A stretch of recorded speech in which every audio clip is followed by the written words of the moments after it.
here, driving home again from work. I thought you guys might want another talking head video. Sadly, not as big of a topic as last time. If you missed that one, go back. It's about fan control on the new AM5 Ryzen 7000 motherboards and CPUs. They always run at 95C. How do you create a fan curve? Because fan curve goes from temperature and speed to higher temperature, higher speed. If temperature is always all the way up, there's no curve. It's just always up there. So we discussed possibilities of that. I also have not used any motherboards, so I don't know how they handle it.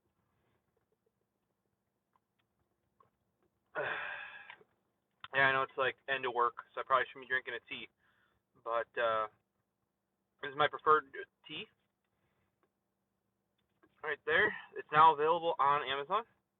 If you like unsweetened green tea, it's ON.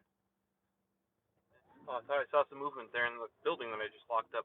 That'd be no, it's a screensaver.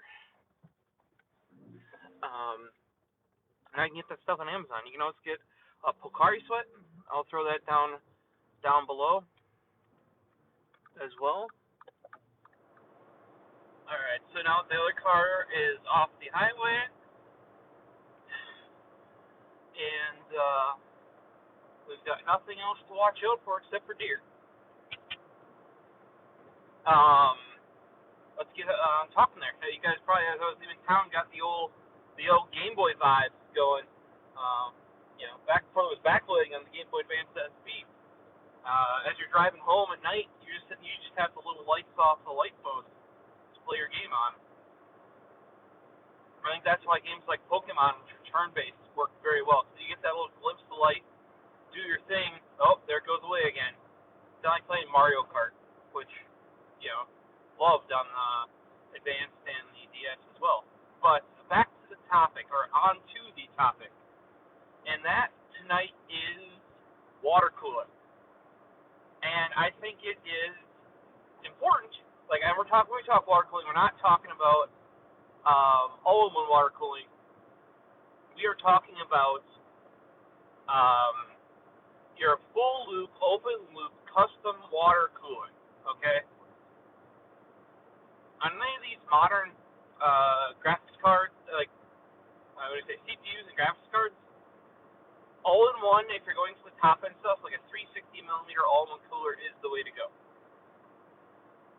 If you can find a graphics card that has an all-in-one cooler, which is going to be harder now, that EVGA is not making cards, that is definitely the way to go. The graphics cards, over the past couple generations, with modern GPU boosts, the cooler you can get them, and the more heat that your heat sink can hold or disperse, the better. Right? So that's why water cooling does so well, is because it has much more mass, really, like thermal mass, essentially. Like, you don't need physical, because you don't need a physical chunk of heat sink, because you're using water for that, and you're relocating it to a radiator. I think it also makes cooling the entire system easier, because you don't have to worry about a hot spot, because everything's relocated to right where a fan is, meaning you can directly cool it, or exhaust it, either an intake or an exhaust. And that's how Frozen Slate's system is set up. He has a 360 all-in-one on the CPU, and a 240, I believe, yes, on his FTW3 3080. Really well designed system. We planned that thing out to the tiniest little degree, and it works. The VRMs on the GPU, though, are still cooled, and motherboard, but especially the GPU, are still cooled via a little tiny fan that needs airflow from the rest of the case, which we did run into an issue with. So that's something you should remember with all-in water cooling, if you do a whole thing, or full loop. So all-in-one is fairly easy. And you guys might think, like, oh, if I can fit the radiators for an all-in-one cooler,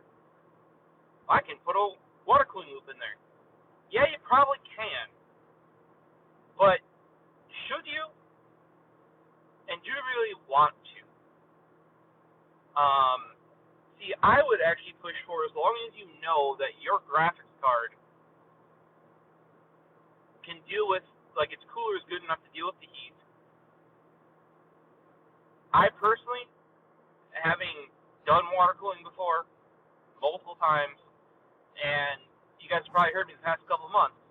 Oh, my new desktop build, still not done, or here's the forecast or state it's in, still not done, etc., etc., etc.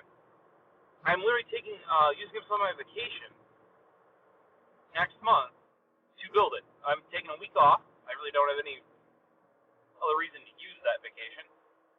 So I'm using that to build my system finally. I'm like, if I'm going to use up vacation, I might as well use it for something that I want to use it for. And since this isn't a vacation I need to take, or is planned around something, I kind of planned it a bit around work. That's why it's a bit further out. If I didn't have stuff at work to worry about, then it would probably have been as soon as possible. Because I could really use a better computer ASAP. So you're like, why does this apply to me doing water cooling? It applies because the reason why it has been delayed this long is because I'm water cooling. Because you can just throw together a water cooling loop, but I can tell you, it's going to become disgusting, and you are going to hate yourself, and you are going to spend more time fixing the water cooling loop than you did building. And I have done that. And I actually, sometimes I spend more time doing it even when I properly planned it, properly put together, etc. But until you get everything just right and you properly do maintenance, change that coolant every 6 months, or when you start getting hints of nastiness, and if you get that hint of nastiness, clean it. Don't just change the coolant out. Like, this is like, it's like you're maintaining your car. And if you maintain your own car, you know what I'm talking about. You gotta do the oil changes, you gotta do the fluids, you gotta do your brakes. You're essentially, that's what you're turning a computer into. It's no longer an appliance. You're having to do regular maintenance.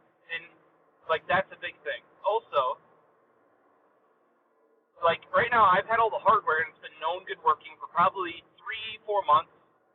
That motherboard RMA took forever. I'm very thankful to Linux for helping me getting that sorted out. That was just fucking bullshit. That's why I really can't recommend AC.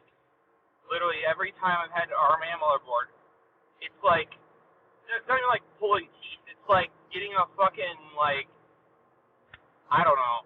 What's worse than that? Like, gallbladder removed? I don't know. Let me know down in the comments there. But it's oh. And yes, I've used my stuff long enough for it to break. It will break. That's why I value support so much. That's why I'm so bummed EVGA is no longer in the GPU business.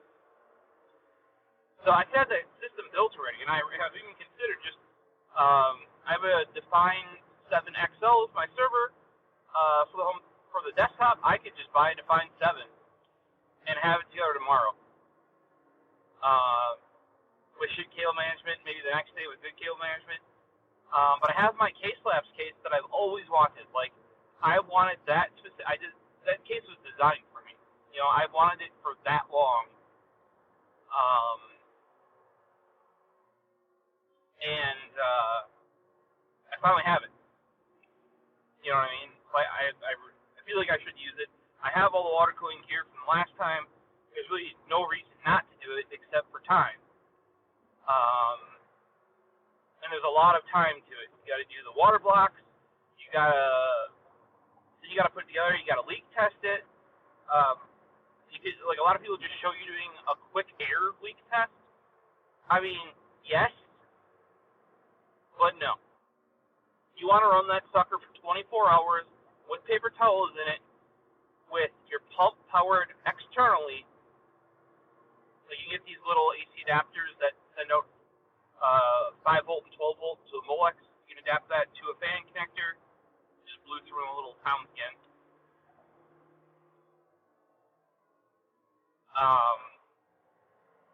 Test it that way.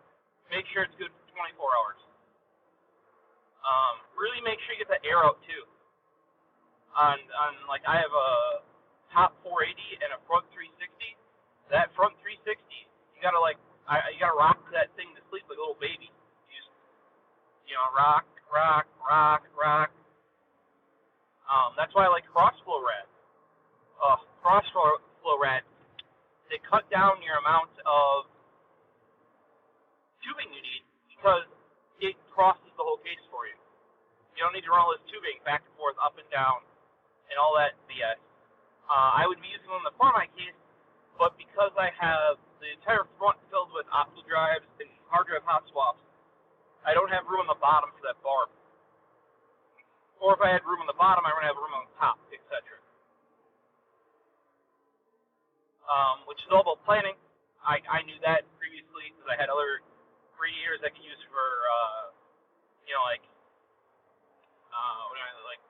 trouble or test fitting. That's a big thing too. It's a lot of these more complex water cooling things.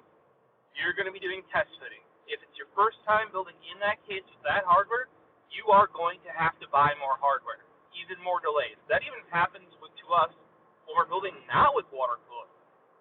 So unless you're doing like a really basic system, like you have to put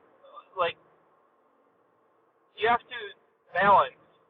Do you want the water cooling to be your hobby? Or is what you do on the computer your hobby, like gaming? Or I know a lot of people that, you run your Twitch channel, you video edit, I do literally everything on my computer. All of my hobbies in some way revolve around my computer.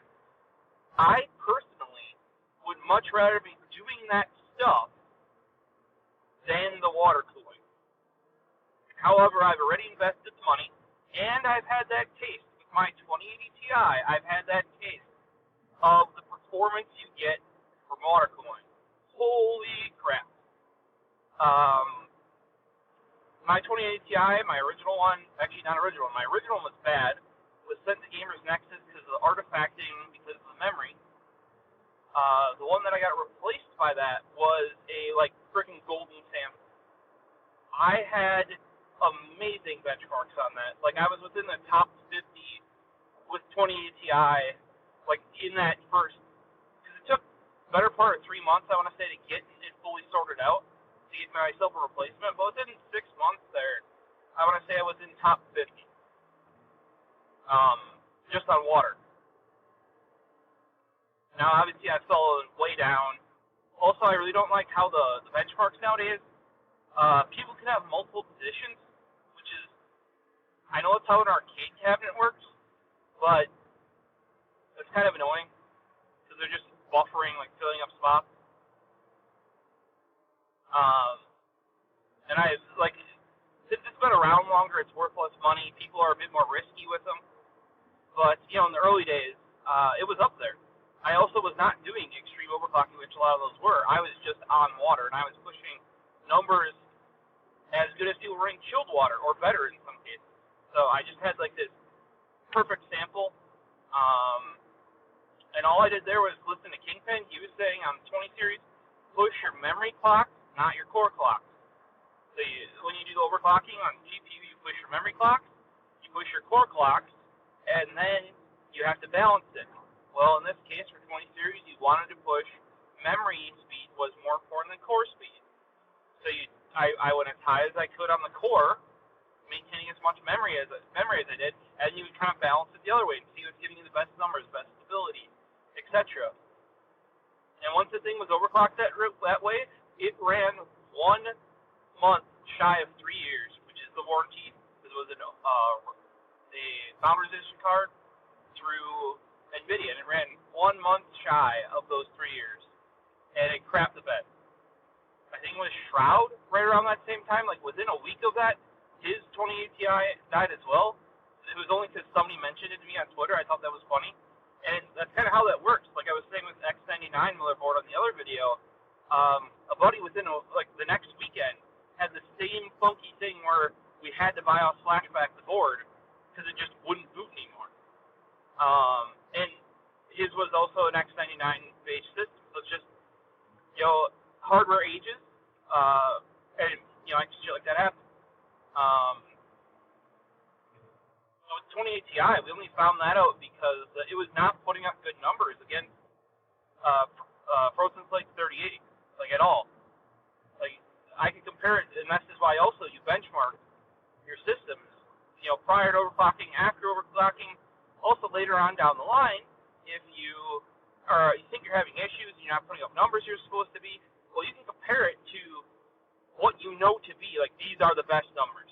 Then you could remove a couple percent, because there's more stuff on your system now, etc. But if you're missing it by 10+%, even though you're at the same speed, like megahertz on the graphics card and stuff, something's up. So that's actually why, if you're not into like overclocking, that's still why you do these benchmarks. Is you want this baseline of what the performance of your system to be. Like how much power should it pull? What clock speed does it normally sit at? What temperatures did it normally sit at? And I normally do all the overclocking and all that sort of stuff on a clean install of Windows, because it's highly likely, especially when overclocking, you break it, and then reinstall once I know everything is rock solid, do a clean install, and then just go from there. So there's all that stuff, and then now you have to worry with the water cooling. And I think a lot of you is like, oh, you just see the YouTubers like plumbing up pipes. You gotta remember, guys, each one of those fittings is $10 to $20 usually. Some of the really fancy ones that they're using are even more money. One drain valve, like it's just a ball drain valve. If you get a quality brass one of those, which you should, you buy your water cooling parts as if these are your last ones, as in like, because now I've reused a bunch of this hardware. This will be going the 4th build for some of it. I buy Bitspower. I've bought Primo Chill and one other brand for fittings. It didn't work out. And this is just stuff I've figured out over time, and Harbor Labs, the radiators. I've had EK ones leak on me. They're built physically, horrible by comparison. For the EK ones, like flimsy. I've also had those corrode. It's been, I've went through, and so Harbor Labs are always my radiators, which whoever picked all Corsair stuff, you did a good job. All these brands that they chose, they picked good ones, like ones that I would choose. And all of my stuff, guys, is based on my own experience. That's also why I don't do hardline. I can tell you, if you're having issues with your system and you have hardline water cooling, good luck troubleshooting it. You'll never be able to pull that CPU out to swap it with another one, or just to reseat it if needed. You'll never be able to just unplug your GPU and use your other PCI Express slot for a graphics card just to test to see if it's that. You can't move it, period. You have to drain it for everything. As a showpiece, it looks nice, but literally maintaining it at all is awful. Even a soft tube, you at least have some, like you can shimmy a graphics card out of the slot, or even like sometimes you can peel it back. CPU, usually you can lift up the cooler if you have a bad mount, stuff like that. Very beneficial stuff. You don't have to worry about getting a vent slightly wrong, etc. Now, I'm not saying just make big loops. That's what people who do water cooling with soft tubes do wrong. They're like, oh, I'm doing soft tubing, and they put all this excess tubing in there. No, you make the vent look nice still, but you at least have some slack, because if you can make it more straight when you undo it, and that gives you just enough to move a component around. Or if you need to, say a fan dies, you need to fish one out of a radiator, you can, put slack on all the bolts, undo that fan, shimmy it out, and the tubes will move that little bit and play around with you a little bit without you having to. Otherwise, if that was a hard tube water cooling build, and you had a fan die that's in between a radiator and the case, you're draining that entire loop, or most of it, usually the entire thing, and then taking the entire tube out, then the entire radiator out, then the fan. And once again, this is why you may not want to do water cooling in general. And this is kind of where it's I've been really playing with my head. It's I have all the hardware though, so I'd be dumb not to. I just have to put in time, which is why you guys may even see live streams from that coming up.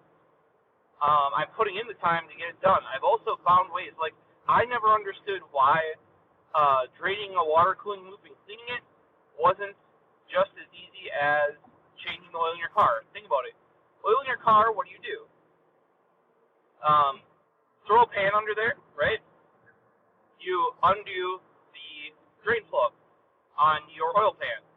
Oil comes out, okay? Then if you're like me and my Mini, vroom vroom, and probably some BMWs, you have a filter drain plug, right? Which I managed to break, and I have to place the housing.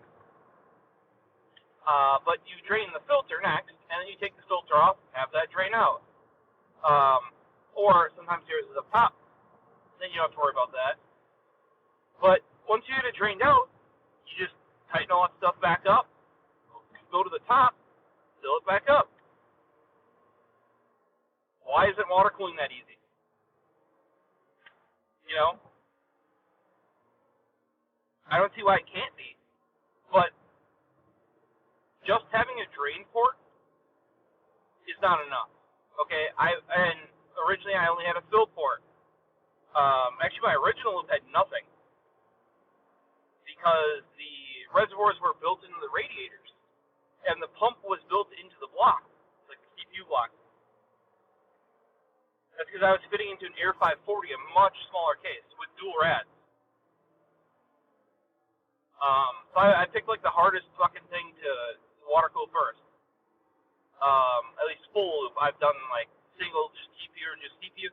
Like, here's another thing. I've seen people do full open loop water cooling loops for the CPU up until Intel 12th Gen or Ryzen 7000. That'd be dumb. You want the cooling on that GPU. That's where you want the water cooling. You don't want to, like, any old power cooler can cool the CPU. Maybe not anymore. But up until recently, that's how it's been. Whereas GPUs, the closer you can get that thing to 40C, the better. Going through another little town here. So that's where your benefits are. So I never understood the just open loop cooling your CPU. As long as you had a decent cooler and enough fans, there was enough thermal mass there, you'd be fine. Think about this way, even on my X99 rig, even with open loop water cooling, I think I was running into inefficiencies of the CPU block because it was still nipping at 90C under full load. I mean, it was very heavily overclocked for an 8-core chip of 6900K. But yeah, so it's I personally now, with how I'm living and my job and stuff like that, if I didn't already have all this water cooling hardware, would I buy it and water cool my system? No, I would not. I would just go and buy a Fractal Define 7, hulk all that shit in there, throw a big old D15 in there, bunch of Noctuas, slap in my 3080 Ti giant case. If I can get a side panel fan on there to cool better, I would. And let it rip. You know what I mean? It'd be a bit noisier, not as cool. But like realistically on my previous build, like I even in the past have done fully custom sleeve power supplies, like myself did them. And that too is like, holy hell, that amount of time in there. Watch some of Paul's hardware video on it. It's not worth the time. Like, it's an experience, but it's not one. Maybe some of you keyboard enthusiasts out there who loop your own switches, you'd like sleeving a power supply, because they're on the same levels of tedious. But I'm much more in the I'd much rather have that hardware spun up and using it than waiting on it to be cooled better. And think about it, that's why I'm giving myself a whole week, guys. I gotta get the blocks on. I already have the CPU block down, but I got the GPU block on the card. Then I gotta get it all plumbed up. Then make sure that's leak tested and working. And then once it's leak tested, then I'm going to start actually getting into like booting it up. I already know, because I already bench tested all the hardware. It's been sitting a little while, but it's all safe. There's no reason it shouldn't be working still. And then I got to start getting into overclocking. And I have to decide, am I doing that? Because that's a whole other thing on top there. I don't know if you guys know, but like I usually spend like a good 3 days straight getting the overclocking nailed.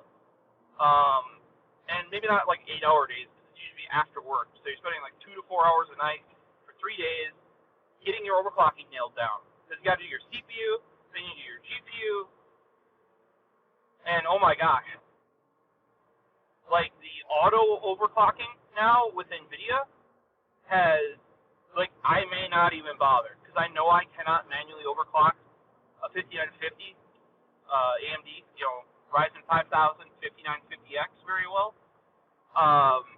So you just use the auto shit and let her go.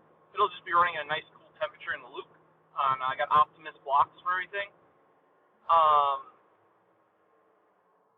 I don't know. I may try playing around with the 3080 Ti and see how far I can push it. I also may not. Let me know what you guys think down in the comments, or over on Twitter. I'm at TheProfosist, where I normally post about all this stuff. I'm just turning off to get home now. There's that whole battle there of time versus benefit. Nowadays, I would say air cooling slapped together for my personal use, that's going to be your quickest thing. Then don't forget, if you're doing overclocking, I wouldn't do that on air cooling. Like, enable the automatic turbos, but definitely wouldn't push real overclocking that way. If you go all-in-one coolers, maybe you could start pushing that a little bit. Otherwise, you just have a cooler, quieter system. Easier to manage fan-wise. That's something you got to play in your head, because you remember, even after you do the overclocking, then you still have your Windows set up. I'm not one that, actually my main use of my computer is not gaming. It's everything else. Content creation, programming, hobbyists like Arduino stuff. Lots of photo editing. Actually, one of my biggest hobbies is my music collection. So a lot of it's just managing the music. So having more cores actually makes that a ton faster because it's all still single-threaded, but you can run each thread on a core or a thread. So going from 8-core 16-thread to 16-core 32-thread, I will probably quite literally double the speed at which I convert, edit, all that sort of stuff with my music collection. And that, with the editing, that's why I went to NVMe Gen 4 now. I got a terabyte 980 Pro for the boot drive, and I have a 4 terabyte Rocket Q4. That's the QLC Sabrent Rocket drive. So I can't wait for that performance. I've already had a taste of it when I bench tested everything. That was the zippiest Windows 11 that I have ever been on. And if people are saying a Ryzen 7000 is even more so, that's promising. Personally, I'm going to wait until I get until the X3D versions come out. And I'm hoping they do a 16-core version of that. So, hopefully you guys found this talking head video on, the pitfalls, I guess, of water cooling, if you want to call it that. Like I said, I'm doing it because I can, and because I have in the past, and I already have all the hardware. Looking back on it now, especially like my desktop is essentially dead. With the X99 system, I've now gone over to a Ryzen 2600 and 2060. So surprisingly, that's a very similar system from a i7, I think it's i7 still, 6900K and a 1080 to a Ryzen 5 2600 and a RTX 2060. That performance there is like trades blows. Surprisingly. But the hardware isn't broken, so performance is better. However, I just cloned my Windows because I'm only running this for a month, and so that copy of Windows is unhappy. So Let me know your thoughts below on water cooling. As always, you can hit me up at TheProfosist, see what other kind of talking head videos you want about this length as I drive home, and see if I can do it in the future for you. Guys, have a good one. Peace.